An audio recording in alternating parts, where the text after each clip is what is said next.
All right, so are you ready for this? Buckle up, because today's deep dive is taking us straight into the heart of the Arabic language. Oh, yeah. This one's going to be good. I've seen a ton of requests from you all wanting to unravel this language. For sure, and it's no surprise, right? It's like this massive world of words and sounds that's always kind of felt, I don't know, a little mysterious. At least to me it has. Absolutely. Oh. And honestly, it can be a bit intimidating. Like, where do you even begin? Right. Thankfully, somebody out there gets us because we stumbled across this killer article on Oualid, the Arabic language, everything you need to know, and let me tell you, it starts with a bang. Do you know over 422 million people around the world speak Arabic? Yeah, it's easy to underestimate just how widespread it is. It's like everyone in the U.S. and Mexico combined. Seriously. So clearly we're not the only ones fascinated by this. But here's where things get really interesting and where that intimidating factor comes in. You'd think Arabic is just, well, Arabic, right? That's the trap. It's like saying, let's listen to some North American music, and expecting everything from Louisiana Zydeco to Canadian fiddling to sound the same. Okay, so more about regional differences then. Like, how different are we talking? Less accent, more like totally different versions of the language. Picture this. You've totally aced your Arabic class. Fluent in modern standard Arabic, that's the one you hear on the news, right? Hmm. You land in Egypt, ready to show off those language skills, and bam! It's like stepping into an alternate universe. Same language family, yeah, but the words, the grammar, even the vibe is totally different. Hold up. You mean even if I learn proper Arabic, I could still be totally lost in a regular, everyday chat? You got it. Imagine someone rocking up to a cafe, spouting Shakespearean English, trying to order a latte. Impressive.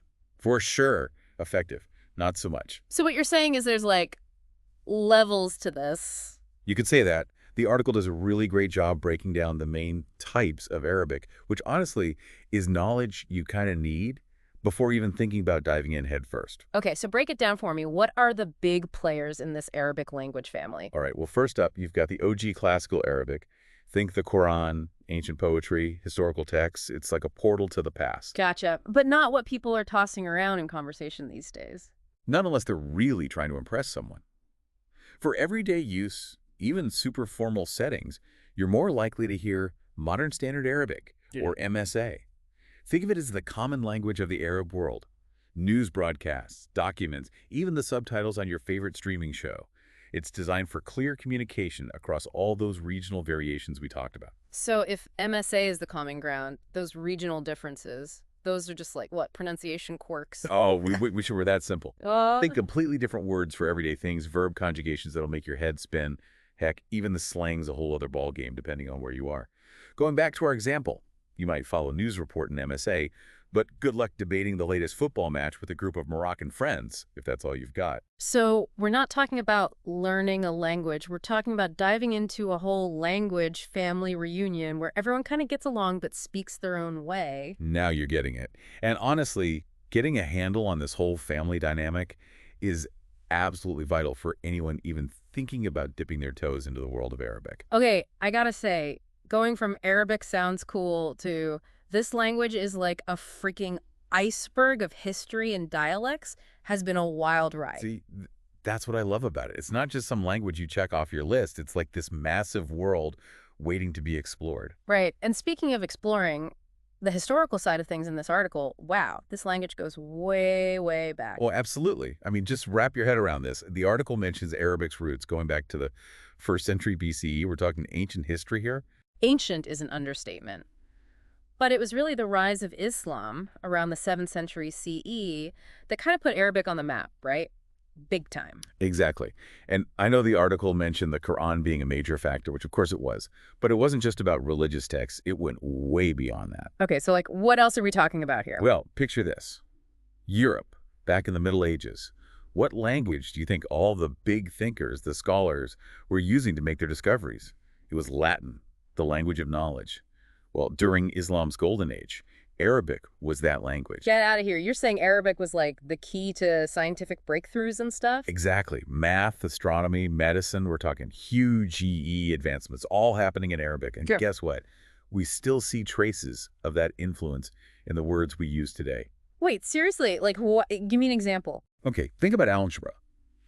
The word algebra itself comes from the Arabic al-jab, which basically means the reunion of broken parts. Islamic mathematicians were light years ahead in this field, and we're still using concepts they developed back then. So I'm sitting in math class using Arabic words and never even knew it. Mind blown. It just goes to show how deeply Arabic impacted intellectual thought. We're not just talking translations here. These scholars were building on existing knowledge, challenging it, writing their own groundbreaking stuff, all in Arabic. Optics, astronomy, even philosophy. This is making me think about language differently, you know. It's not just how we talk to each other. It's like inheriting the knowledge of people from centuries ago. Bang on. And that's why understanding this historical context, this legacy, is so essential to truly getting Arabic even today. Yeah. This wasn't some regional language. It was the language of scientific discourse, of philosophical debate, spreading across cultures and leaving its mark everywhere it went. It's like this hidden code in our own language, right? Yeah. A little whisper of this whole other world of knowledge just waiting to be deciphered. So, knowing all this, if our listeners out there thinking, okay, I need to learn this language, where do they even start? Because it can't just be download Duolingo at this point, right? You're getting on a super crucial point. Yeah. You got to be intentional. Arabic is so diverse, you've got to be specific about what you want. Dreaming of reading ancient poetry. Classical Arabic is your jam.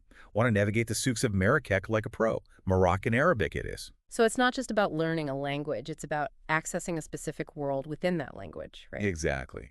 And that's where the article's advice on immersive experiences is spot on. Yeah. Anyone can memorize flashcards, but to really live in the language, that's where the magic happens. Music, movies, chatting with native speakers online, that's how you bring it to life. Okay, that makes sense. But with so many dialects, how do you choose which one to go for? It's like you need a degree in linguistics just to get started. I know, it can feel overwhelming. Yeah. But honestly, a little self-reflection goes a long way.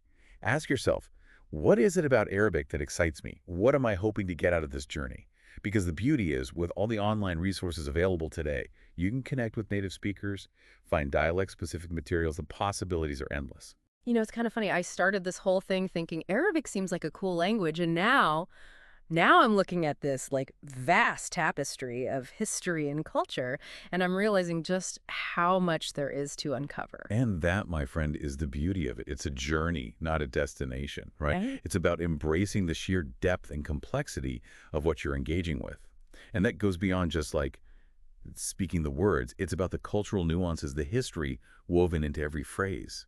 It's fascinating stuff. It really is. Makes you think about all those little quirks in our own language, too. Like, what are the stories behind those words, you know? Speaking of which, I loved that part in the article where it talks about Arabic picking up words from other cultures over time, which, I mean, makes total sense given its history.